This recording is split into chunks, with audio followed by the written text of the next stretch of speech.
Hello student, अपन physics class 12th का पहला chapter electric charge and field का एक एग्जांपल सॉल्व करते हैं। ठीक है, तो देखो क्या है।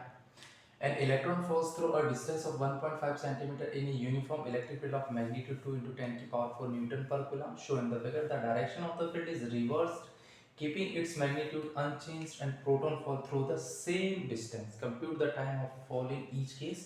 Contrast the situation with that of free fall under gravity. चलिए ठीक है, तो भाई वो क्या बोल रहा है कि इलेक्ट्रिक फील्ड है, दो प्लेट के बीच की डिस्टेंस है 1.5 सेंटीमीटर, जिसमें एक बार इलेक्ट्रॉन को रखा जाता है और एक बार प्रोटॉन को रखा जाता है। ठीक है, तो इस इलेक्ट्रॉन को ये 1.5 सेंटीमीटर डिस्टेंस कवर करने में कितना टाइम लगेगा और इस प्रोटॉन को भी 1.5 सेंटीमीटर डिस्टेंस कवर करने में कितना टाइम लगेगा, ये फाइंड करना है। ठीक है, चलिए ठीक है। इलेक्ट्रिक फील्ड में रखा है तो इसके ऊपर इलेक्ट्रोस्टैटिक फोर्स लगेगा। ठीक, तो देखो, तो भाई ये इलेक्ट्रॉन है, इलेक्ट्रिक फील्ड की डायरेक्शन कहां से कहां होती है, पॉजिटिव से नेगेटिव की ओर, और इसमें भी देखो कहां से कहां होगी, पॉजिटिव से नेगेटिव की ओर होगी। ठीक है, अब ये इलेक्ट्रॉन है तो इसमें इलेक्ट्रोस्टैटिक फोर्स किधर लगेगा, डाउनवर्ड, क्योंकि इलेक्ट्रॉन है इसको पॉजिटिव अपनी ओर अट्रैक्ट करेगा, तो इलेक्ट्रोस्टैटिक फोर्स कहां लगेगा, नीचे की तरफ। ठीक है, डाउनवर्ड डाउनवर्ड। और ये प्रोटॉन है तो प्रोटॉन को कौन अट्रैक्ट करेगा, नेगेटिव, तो इसमें इलेक्ट्रोस्टैटिक फोर्स किधर लगेगा, डाउनवर्ड, मतलब दोनों में किधर लगेगा, डाउनवर्ड लगेगा। ठीक है, और अपने को फाइंड करना है टाइम पीरियड। ठीक है भाई, और इन दोनों को इनके अंदर रखा गया तो इनिशियल वेलोसिटी क्या होगी इनकी, u क्या होगा बेटा, जीरो, क्योंकि पहले इनको रखा गया है। ठीक है, u हो गया जीरो। अब अपने को निकालना है टाइम पीरियड। ठीक है, तो इलेक्ट्रोस्टैटिक फोर्स क्या होगा, Fe is equals to QE, ये अपने को पता होता है। इलेक्ट्रॉन है तो क्या हो जाएगा, Fe is equals to small e e। अब Fe को क्या लिख सकते हैं बेटा, ma, मास इनटू एक्सेलरेशन। जब इसको इलेक्ट्रिक फील्ड के अंदर रखेंगे तो इसका एक एक्सेलरेशन होगा जिसकी वजह से नीचे आएगा। ठीक है, तो E और A क्या हो जाएगा बेटा, इलेक्ट्रॉन का चार्ज, इलेक्ट्रिक फील्ड अपॉन मास, ये होगा एक्सेलरेशन ऑफ इलेक्ट्रॉन। ठीक है, इसी तरीके से प्रोटॉन का भी निकालेंगे।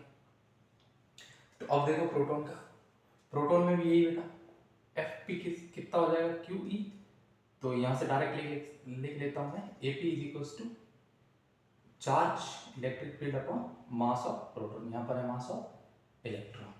ठीक है भाई, ये फॉर्मूलाज होंगे ये और ये। ठीक है, अब देखो यहां तक हो गया। ठीक है, अब आगे देखते हैं।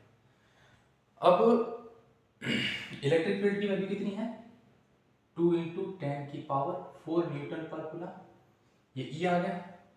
अब अपन क्या लगाएंगे इसमें, जो इक्वेशन ऑफ मोशन है ना, उसकी जो सेकंड इक्वेशन है जिसमें distance is equal to ut plus half at square, उससे अपन क्या निकाल लेंगे इसका टाइम पीरियड। क्योंकि देखो डिस्टेंस दी गई है 1.5 सेंटीमीटर, इलेक्ट्रिक फील्ड की वैल्यू दी गई है, एक्सेलरेशन अपन ने निकाल दिया E अपॉन m, तो वो वैल्यू रखेंगे तो आ जाएगा, क्योंकि इसकी इनिशियल वेलोसिटी कितनी है बेटा, जीरो। तो अपन सेकंड इक्वेशन लगा के देखते हैं, तो देखो क्या होगा, h is equal to ut plus half at का स्क्वायर, ये जीरो, h कितना है बेटा 1.5 सेंटीमीटर, मतलब कितना हो गया 1.5 इंटू 10 की पावर माइनस 2, हाफ a की value E upon m into T square, time of electron को कितना टाइम लगेगा। ठीक है, अब वैल्यू रख लो, तो देखो कितना हो जाएगा 1.5 इंटू 10 की पावर माइनस 2, 2 इसके पास आ गया, अपॉन m चला गया ऊपर, वो कितना था 9.1 इंटू 10 की पावर माइनस 31, इलेक्ट्रॉन का चार्ज 1.6 इंटू 10 की पावर माइनस 90, और इलेक्ट्रिक फील्ड 2 इंटू 10 की पावर 4, और ये टी स्क्वायर था तो इन सब के ऊपर आ गया रूट। ठीक है, अब अप्रोक्सीमेशन लेके अपन इसको कट करेंगे, तो लगभग मान लो 1.6 से 1.5 उड़ गया, 2 से 2 उड़ गया, है ना,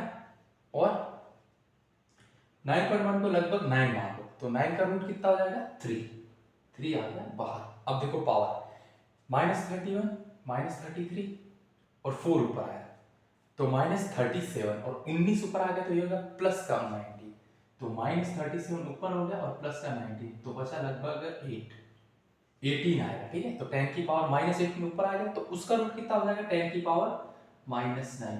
ये टाइम ऑफ, ये इलेक्ट्रॉन को इतना टाइम लगेगा इस इलेक्ट्रिक फील्ड के अंदर 1.5 सेंटीमीटर डिस्टेंस कवर करने में। तो ठीक है, इलेक्ट्रॉन का आ गया। अब अपन प्रोटॉन का निकाल लेते हैं, direct formula. Time of proton is equals to 2h m ऊपर ई का रूट, ठीक है। ये यहीं से वो वाले फॉर्मूले से, ठीक है। तो अब देखो बेटा, Tp is equals to distance कितनी है, 1.5 इंटू 10 की पावर माइनस 10 की सेंटीमीटर ना मीटर हो गया, ठीक है। हाइट हो गया, मास कितना होगा 1.67 इंटू 10 की पावर माइनस 27 अपॉन ये होल रूट है। चार्ज वही इलेक्ट्रॉन के बराबर 1.6 इंटू 10 की पावर माइनस 19 और इलेक्ट्रिक फील्ड 2 इंटू 10 की पावर 4। चलिए ठीक है, यहाँ से ये कट गया, 2 से 2 कट गया, 1.6 कितना हो गया लगभग, इसको मान लो 1.7, तो 1.7 का रूट इंटू, अब 10 की पावर ले लो, 27 हो 29 और 4 कितना हो गया बेटा 33, 10 की पावर माइनस 33, 19 ऊपर गया, तो कितना हो गया 10 की पावर माइनस 14 बचा ऊपर, ठीक है। 10 की पावर माइनस 14 का रूट 10 की पावर माइनस 7, ये लगभग आएगा अपने 1.2 करीब आएगा, ठीक है। 1.2 करीब आएगा इंटू 10 की पावर माइनस 7 सेकेंड, इसमें लग रहा है ये।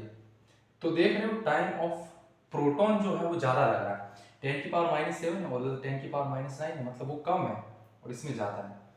तो किस में ज्यादा लग रहा है टाइम बेटा, इलेक्ट्रॉन में, और प्रोटॉन में क्या लग रहा है, कम।